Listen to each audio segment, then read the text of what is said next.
Bom dia, aqui é a representante do sexto grupo e o grupo tem como tema o Timer 55 no modo B estável. Então, este grupo é composto por sete elementos, dos quais irei citar os nomes: Aurélio Matsenha, Antônio Magaia, Emilino e Helena Álvaro, Denilson Muxanga, Laide Isabel e eu, Marcela Moacha. Bom, o Timer 555 é um componente extremamente versátil e amplamente utilizado na eletrônica. E ele pode operar em diversos modos, sendo o modo biestável um dos mais importantes. E neste modo, o 555 atua como um flip-flop, alternando entre dois estados estáveis de saída, o que é útil para a aplicação como circuitos de controle, sistemas de alarme e temporizadores. E neste estudo, nós vamos estender mais o funcionamento do 555 no modo biestável, as suas configurações, os seus cálculos de tempo e de aplicações, mostrando a sua relevância para a eletrônica moderna. Bom, prosseguindo, o Timer 555 é um modo biestável que permite criar um circuito com dois estados estáveis e este é ideal para a aplicação onde é necessário alterar entre eles. E este modo é especialmente útil em interruptores, flip-flops e armazenamento de funções digitais, funcionando como uma base para diversas aplicações de demanda de controle de estados, como vamos ver ao longo da explicação do trabalho. Bom, agora vamos prosseguir para o funcionamento do Timer 555 no modo biestável. No funcionamento do Timer 555 no modo biestável, nós encontramos 4 principais pinos.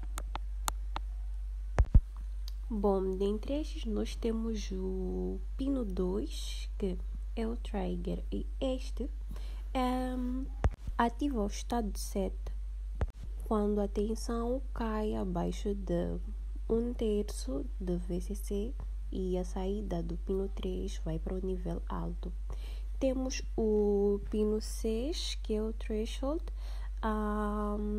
Este ativa o estado do reset quando a tensão ultrapassa 2/3 de VCC e a saída vai para o nível baixo. Temos o pino 3, que é a saída. Este normalmente gera sinal de saída, alternando entre nível alto e baixo, conforme os sinais de controle. E, por último, nós temos o pino 4, que é o reset. Quando este está conectado ao nível baixo, ele automaticamente desliga o Timer 555, independentemente dos outros sinais. Portanto, nas operações já no estado 7, um simples pulso de tensão abaixo de 1/3 de VCC no pino 2 define a saída para o nível alto, e no estado do reset, um pulso acima de 2/3 do VCC, o pino 6 já define a saída para o nível baixo. Bom, prosseguindo, nós vamos para as aplicações do Timer 555 no modo biestável. E para a aplicação, nós podemos usá-lo como interruptor eletrônico, que este irá funcionar como um interruptor sem partes mecânicas. Por exemplo, ao pressionar um botão LED, o LED pode acender ou apagar. Temos a memória de 1 bit, que este pode armazenar um estado binário de 0 a 1. E este normalmente tem sido útil para circuitos de controle como alarmes. Em terceiro, nós encontramos o contador divisor de frequência. Aqui, com outros circuitos, o 555 pode muito bem dividir a frequência, e este é aplicável em temporizadores e sistemas de áudios. Temos o controle de estado digital. Aqui ele armazena estados temporários em sistemas digitais, como relógios e automação, para automação residencial, neste caso. Temos o relé eletrônico. Bom, este substitui relés mecânicos para controlar dispositivos remotamente, como motores ou LEDs. E, por fim, nós temos alarmes e indicadores. Bem, este normalmente atua em sistemas de segurança, acionando o alarme ao detectar um certo evento, como, por exemplo, movimento. Bom, aqui nós temos o circuito de um timer 555 na configuração biestável. E, como o nome já diz, ele tem 2 estados estáveis. E com este botão no canto inferior esquerdo, nós podemos setar o componente e com este nós vamos fazer o reset na saída. Então, o CEU funciona da seguinte forma.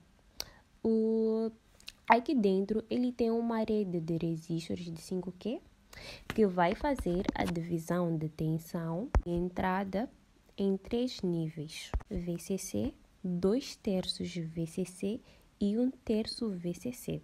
Nós temos 2 comparadores, como podem ver. Temos 2 transistores também para poder realizar a descarga do capacitor.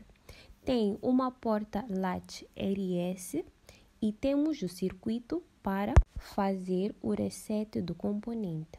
Então, na configuração biestável, nós conectamos o CEU da seguinte forma.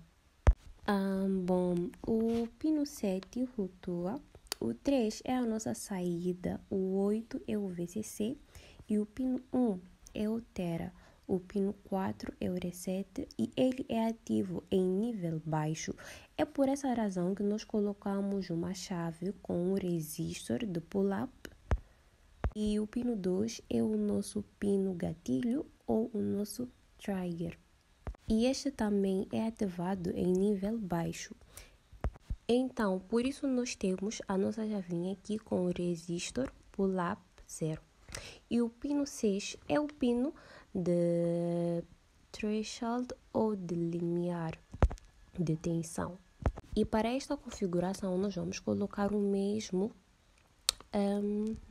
no Tera, pois o pino 5 é a tensão de controle e todos os data-chaves pedem para colocar este capacitor aqui de 0,1 microfarad, como podem observar no circuito. Portanto, para garantir a estabilidade do componente, mantém esta tensão de 2/3 VCC bem estabilizada. Portanto, vamos ver o que acontece no interior do circuito. Bom, como o pino 6 está alterado, nós vamos acabar por ter 0 na entrada inversora do amplificador operacional do nosso componente. E na entrada inversora, nós temos, como podem ver, 2/3 de VCC.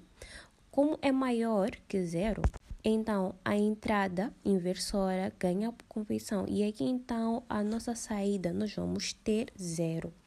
E se nós tivermos 0 numa porta OR, qualquer outro estado que for a entrar no outro terminal vai acabar por ser 0. O estado que vai mandar na saída desta porta. Portanto, e como está no circuito de reset, o pino de reset que vai comandar o reset do componente será o pino 6, como podem observar. Bom, agora nós vamos para o pino 2. No pino 2, ele está ligado na entrada inversora do nosso comparador. E na entrada não inversora do nosso circuito, nós temos 1/3 de VCC, como podem observar no circuito ilustrado. Então, quando o botão não está pressionado, nós temos o VCC na entrada inversora e logo isto é maior que 1/3 do VCC na nossa saída do comparador. Logo, nós vamos ter 0. Porém, quando o botão é pressionado, nós vamos colocar o tera na entrada inversora, ou seja, 0 volts. Logo, o 1/3 de VCC acaba por se tornar maior que 0 volts, sendo assim levando a nossa saída para um nível mais alto. E como temos um nível alto na porta AND e não estamos associando o reset, portanto, nessa outra entrada nós também vamos ter o 1. Logo, nós vamos acabar por fazer o set no nosso comportamento. Bom, portanto, toda vez que nós formos a pressionar este botão, nós vamos acabar por fazer o set do nosso comportamento. Bom, agora vamos ver por que razão é que quando o nosso set não está pressionado, nós acabamos por ter 0 nesta parte do circuito. Pois, quando ele não está pressionado, nós acabamos por ter o VCC na base desse transistor. Pois o VCC na base desse transistor não irá fazer com que ele conduza. Pois aqui nós estamos a lidar com um transistor do tipo PNP. E, portanto, para ele poder conduzir, ele tem que ter a tensão menor na sua base do que a tensão que está no seu emissor. E como a tensão que se encontra na sua base neste momento é igual à tensão do emissor, como nós vimos acima, o transistor não vai conduzir. Logo, se ele não conduz, automaticamente não tem tensão passando pelo circuito. E logo, o resistor do pull-down irá acabar por colocar tera nesta parte do circuito. E ter aqui é o mesmo que dizer 0 volts. Bom, agora quando nós pressionamos a nossa chavinha, o nosso transistor irá conduzir e teremos tera. E aqui, teremos tera aqui. Logo, quer dizer que o transistor já vai conduzir. E conduzindo automaticamente, ele faz com que o VCC apareça aqui, como podem observar no circuito, como se o transistor aqui fosse uma chave. E quando estes colocam a base, ou seja, colocam a tera na base, ele fecha a chave, isso levando o VCC para esse lado do circuito. Tendo o VCC, nós temos o nível alto, que é o I0. E nessa outra parte, entretanto, numa porta OR, nós vamos ter um nível alto aqui.